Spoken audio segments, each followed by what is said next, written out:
समझना अगर शब्दों का समझ नहीं है आपको तो शब्द लिखे हुए देख लो, पोस्ट में लिखा क्या है। पढ़ना नहीं आता है तो पत्रकारिता छोड़ दो। सिर्फ हिंदू और मुस्लिम करना जानते हैं, बाकी सच्चाई क्या है।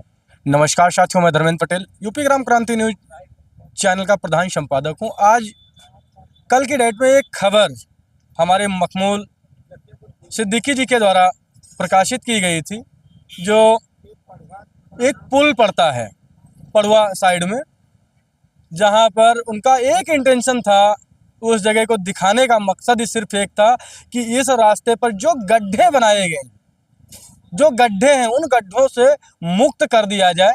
और इसकी खबर पिछले 3-4 महीने पहले भी एक प्रकाशित की गई थी यूपी ग्राम क्रांति न्यूज के माध्यम से, लेकिन कुछ लोगों के द्वारा, जैसे इनसाइड लखीमपुर और काफ़ी पत्रकार साथी हैं, जिसको तोड़ मरोड़ करके एक शायरी थी, उस शायरी को दिखाया, बाकी पूरी की पूरी खबर को गायब कर दिया इन लोगों ने। यूपी ग्राम क्रांति न्यूज की प्रोफाइल पे भी चल रहा है, फेसबुक और यूट्यूब चैनल पर भी चल रहा है, लेकिन लोग वहाँ पर नहीं देखे हुए हैं। लेकिन जो इन लोगों ने दिखाया और दिखाने के बाद बवाल क्या बना दिया कि कांवड़ियों के ऊपर अभद्र टिप्पणी की है। अभी मैं उसी बात को दोहराने के लिए बोलूँगा कि आपने ऐसा क्या शब्द बोला था और किस बेस पर बोला था।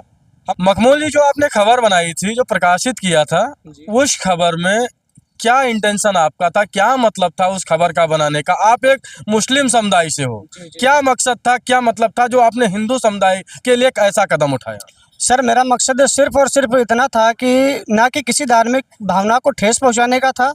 मेरा मकसद सिर्फ इतना था कि वहां पे रोड पर आने जाने में काफ़ी राहगीरों को और स्कूली बच्चों को दिक्कत होती थी। काफ़ी बड़े बड़े गड्ढे बने हैं, उस खबर को मैंने प्रकाशित किया था और लोग उसको तोड़ मड़ोड़ करके इतना दिखा रहे हैं कि उस एक शायरी के माध्यम से सिर्फ प्रकाशित किया गया था। क्या मकसद था? जैसे आपने बोला कि कांवड़ियों के पैर टूट जाएंगे, सर फूट जाएगा, क्या कैसे क्या था वो? सर, मैंने बोला था कि कांवड़ियों के नर्रा फूट जाए, खोपड़ी फूट जाए, पर देखने वाला कोई नहीं। देखने वाला कोई नहीं। इससे पहले जब आपने खबर बनाई थी और उस खबर पर कुछ एक्शन हुआ था वहां पर? जी, वहां पर कोई असर नहीं हुआ था। कोई असर नहीं हुआ था? जी, नहीं हुआ था। तो आपका इंटेंशन क्या कांवड़ियों पर था या प्रशासन पर था? सर, मेरा इंटेंशन सिर्फ और सिर्फ उन गड्ढों को दिखाना, प्रशासन तक मैं अपनी आवाज़ पहुंचा सकूं, इसलिए मैंने उन गड्ढों को यूपी ग्राम क्रांति न्यूज़ पर प्रकाशित किया था।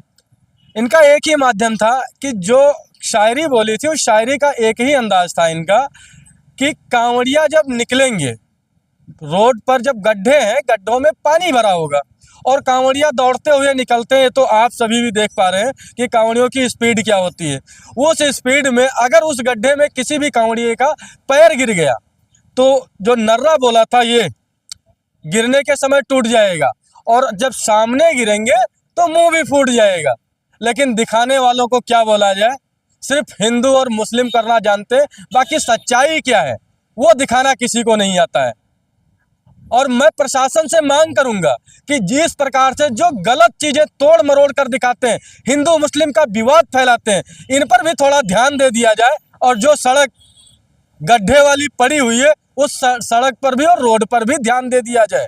शायद जो शब्द इन्होंने बोला था कोई और ना बोले, नहीं तो आज ये थे, इनके जैसे कई अनेक पत्रकार साथी बोलेंगे, क्योंकि शायरी का अंदाज कुछ और ले में जाता है। समझना अगर शब्दों का समझ नहीं है आपको तो शब्द लिखे हुए देख लो, पोस्ट में लिखा क्या है। पढ़ना नहीं आता है तो पत्रकारिता छोड़ दो।